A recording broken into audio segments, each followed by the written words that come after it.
Hi friends, welcome to Varai Machcha YouTube channel. IPL 2024లో match number 30 Royal Challengers బెంగళూరుతోని Sunrisers Hyderabad తలపడింది. ఈ మ్యాచ్లో వచ్చేసరికి సన్ రైజర్స్ హైదరాబాద్ 20 రన్స్ తేడాతోనే ఘన విజయం సాధించడం జరిగింది. ఈ మ్యాచ్లో వచ్చేసరికి ఐపీఎల్ చరిత్రలోనే అత్యధిక స్కోర్ నమోదు చేయడం జరిగింది సన్ రైజర్స్ హైదరాబాద్ మాత్రమైతే. మ్యాచ్ గురించి పూర్తి డీటెయిల్ తెలుసుకునే ముందు మా ఛానల్ సబ్స్క్రైబ్ చేసుకోండి, పక్కన ఉన్న బెల్ ఐకాన్ మాత్రమైతే క్లిక్ చేసి పెట్టుకోండి. ఫర్దర్గా మేము వీడియోలు అప్లోడ్ చేసినప్పుడు మీకు నోటిఫికేషన్ వస్తుంది. ఐపీఎల్ 2020 రాయల్ ఛాలెంజర్స్ బెంగళూరుతోని సన్ రైజర్స్ హైదరాబాద్ బెంగళూరులోని చిన్నస్వామి స్టేడియంలో ఈ మ్యాచ్ అయితే జరిగింది. ఈ మ్యాచ్లో వచ్చేసరికి సన్ రైజర్స్ హైదరాబాద్ 25 పరుగుల తేడాతోని ఘన విజయం సాధించిందని చెప్పుకోవచ్చు. ముఖ్యంగా సన్ రైజర్స్ హైదరాబాద్ ఈ విజయం సాధించిందంటే బ్యాటింగ్లో భీకరమైన ఇన్నింగ్స్ ఆడడం జరిగింది. ఐపీఎల్ చరిత్రలోనే అత్యధికంగా స్కోర్ కూడా నమోదు చేయడం జరిగింది.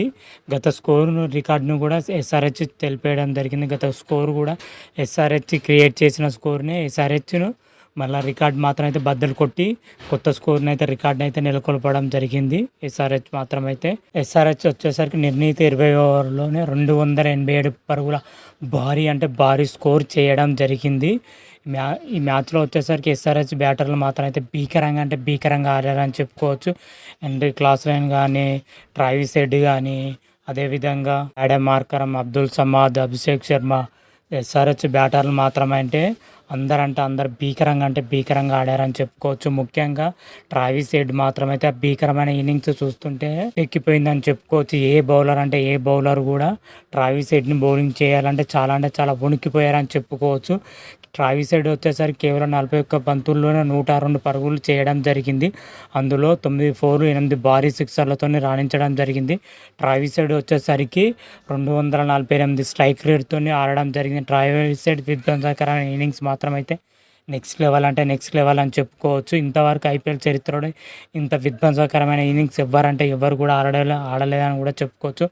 అతను తోడుగా వచ్చేసి క్లాసన్ వచ్చేసరికి కేవలం 31 బంతుల్లోనే 67 పరుగులు చేయడం జరిగింది.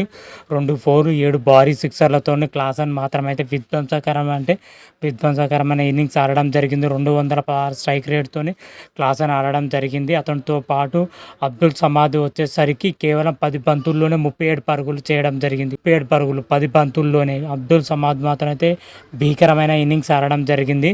అందులో 4 4 3 భారీ సిక్సర్లతో విపరీతంగా భీకరమైన ఇన్నింగ్స్ ఆడడం జరిగింది. ట్రావిస్ హెడ్ కానీ, క్లాసన్ కానీ, అబ్దుల్ సమాద్ భీకరమైన ఇన్నింగ్స్ ఆడడంతో సన్ రైజర్స్ హైదరాబాద్ జట్టు నిర్ణీత 20 ఓవర్లోనే 287 పరుగుల భారీ స్కోర్ను నెలకొల్పడం జరిగింది. గత మ్యాచ్లో చూసుకుంటే సన్ రైజర్స్ హైదరాబాద్ 277 పరుగులు చేయడం జరిగింది. ఈ మ్యాచ్లో వచ్చేసరికి 287 పరుగులు తన రికార్డుని తానే తిరిగి రాసిందని కూడా చెప్పుకోవచ్చు. ఈ మ్యాచ్లో వచ్చేసరికి ఆర్సీబీ బౌలర్ ఏమాత్రం రాణించారని చెప్పుకోవచ్చు.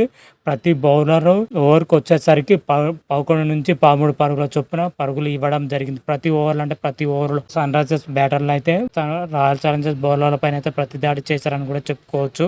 విధంగా 288 పరుగులతో బరిలోకి దిగిన రాయల్ ఛాలెంజర్స్ బెంగళూరు మాత్రమైతే దాటిగానే సమాధానం ఇచ్చిందని చెప్పుకోవచ్చు. ఆరంభం నుంచే మరి ఎస్ఆర్హెచ్ బౌలర్ల పైన అయితే ప్రతిదాడి చేశారని చెప్పుకోవచ్చు. విరాట్ కోహ్లీ కానీ ఫ్యాబ్ డూప్లెసిస్ మాత్రమైతే భీకరంగా ఆడడం చెప్పుకోవచ్చు. విరాట్ కోహ్లీ వచ్చేసరికి కేవలం 20 బంతుల్లోనే 42 పరుగులు చేయడం జరిగింది. 6 4 2 భారీ సిక్సర్లతోని విరాట్ కోహ్లీ రాణించడం జరిగింది. అతను తోడుగా వచ్చేసరికి ఫ్యాబ్ డూప్లెసిస్ వచ్చేసరికి కేవలం 28 బంతుల్లోనే 62 పరుగులు చేయడం జరిగింది. అందులో 7 4 4 భారీ సిక్సర్లతో రాణించడం జరిగింది. వీళ్ళిద్దరు దాటి ఆడుతున్న సమయంలో వీళ్ళిద్దరిని కూడా అవుట్ కావడం జరిగింది. ఆ తర్వాత వచ్చినసరికి రాయల్ ఛాలెంజర్స్ బ్యాటింగ్లో ఫటాఫట్ వికెట్లు పడుతూనే ఉండడం జరిగింది. ఆ తర్వాత వచ్చిన దినేష్ కార్తిక్ కానీ, అనుజ్ రావుత్ మాత్రమైతే భీకరంగా ఆడాడని చెప్పుకోవచ్చు. ముఖ్యంగా దినేష్ కార్తిక్ గురించి మాట్లాడుకోవాలని చెప్పుకోవచ్చు. ముఖ్యంగా దినేష్ కార్తిక్ ఈ ఏజ్లో కూడా ఇంత భీకరమైన బ్యాటింగ్ చేయడం అంటే నెక్స్ట్ లెవెల్ అని చెప్పుకోవచ్చు. కేవలం 35 బంతుల్లోనే 88 పరుగులు చేయడం జరిగింది. 5 4 7 భారీ సిక్సర్లతోని రాణించడం జరిగింది దినేష్ కార్తిక్ ఇంకొక 2 ఓవర్లు ఉంటే మాత్రమైతే ఈజీగా రాయల్ ఛాలెంజర్స్ బెంగళూరు ఈజీగా విజయం సాధించాయని కూడా చెప్పుకోవచ్చు. ఇంకొక 2 ఓవర్ల ముందు ఆడినా కానీ 2 ఓవర్ల ముందు వచ్చినా కానీ దినేష్ కార్తిక్ మ్యాచ్ మాత్రమైతే ఈజీగా గెలిపించేవాడు. దినేష్ కార్తిక్ వచ్చేసరికి 37 స్ట్రైక్ రేట్‌తో ఆడడం జరిగింది. దినేష్ కార్తీక్ ఇన్నింగ్స్ మాత్రం అయితే 2 కళ్ళు చాలలే అని చెప్పుకోవచ్చు. ఆ రేంజ్‌లో ఆడడం జరిగింది దినేష్ కార్తీక్ మాత్రం అయితే. ఎస్ఆర్‌హెచ్ బౌలర్ల పైన అయితే చావగొట్టాడని చెప్పుకోవచ్చు దినేష్ కార్తీక్ మాత్రం అయితే. దినేష్ కార్తీక్‌తో పాటు ఇంకొక ఆర్‌సీబీ బ్యాటర్ రాణిస్తే మాత్రం అయితే ఈజీగా అంటే ఈజీగా విజయం సాధించిందని చెప్పుకోవచ్చు. ఫినిషింగ్ దశలో దినేష్ కార్తీక్ ఒక్కడే రాణించడంతో అతనితో పాటు ఒక్కొక్క ప్లేయర్ మాత్రం రాణిస్తే మ్యాచ్ ఖచ్చితంగా అంటే ఖచ్చితంగా రాయల్ ఛాలెంజర్స్ బెంగుళూరు గెలిచేది.